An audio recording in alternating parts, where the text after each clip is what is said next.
প্রধানমন্ত্রী শেখ হাসিনার সফরে বিস্তারিত জানাতে নয়াদিল্লির তাজ প্যালেস থেকে যুক্ত হচ্ছেন সহকর্মী সুব্রত আচার্য। সরাসরি যাচ্ছি তার কাছে।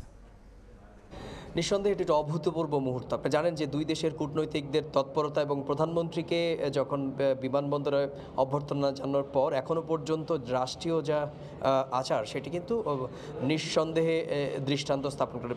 প্রধানমন্ত্রী আসার কয়েক ঘন্টা 1 ঘন্টার ব্যবধানেই চলে এসেছেন এখানে জয়শঙ্কর।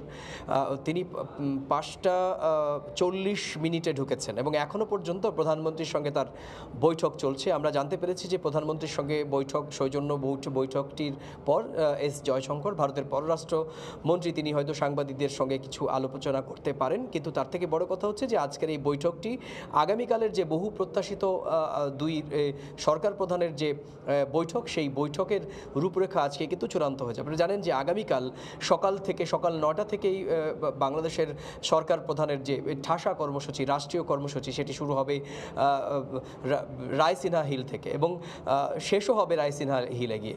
তো এখন এই মুহূর্তে যেটা আমরা জানতে পেরেছি যে জয়শঙ্কর প্রধানমন্ত্রীর সঙ্গে বৈঠক করছেন এবং এরপর এই বৈঠক শেষে ভারতের বাণিজ্যিক সংগঠন তাদের সঙ্গে কিন্তু বাংলাদেশের প্রধানমন্ত্রীর বৈঠক হওয়ার কথা রয়েছে।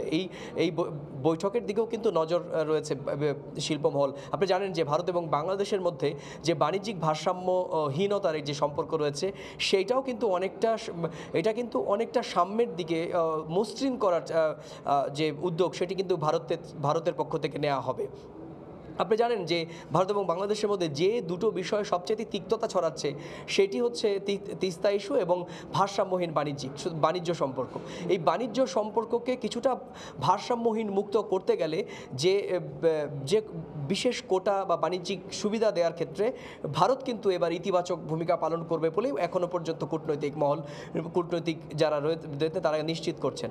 একই সঙ্গে কালকে তিস্তা চুক্তির বিষয়ে কথাবার্তা না হলেও তিস্তা চুক্তির বিষয়ে কোনো রূপ না হলেও তিস্তা প্রকল্পের অববাহিকায় নিয়ে যে ভারত তিস্তা চুক্তি না করতে পেরে যে তাদের ফেস লস হয়েছিল সেটা তারা কিন্তু উদ্ধার করার জন্য তিস্তা মহাপরিকল্পনায় বড়সড় একটি আর্থিক বিনিয়োগ করার মতো প্রস্তাব কিন্তু বাংলাদেশ সরকারকে দিতে পারে। তো এমনটাই কিন্তু বিভিন্ন সূত্র থেকে এখনও পর্যন্ত আভাস পাওয়া যাচ্ছে। তো এই ছিল আমার কাছে তাজ প্যালেস হোটেল থেকে প্রধানমন্ত্রী শেখ হাসিনার সঙ্গে ভারতের পররাষ্ট্রমন্ত্রী জয়শঙ্করের যে বৈঠক এ সংক্রান্ত আমার কাছে থাকা সবশেষ তথ্য।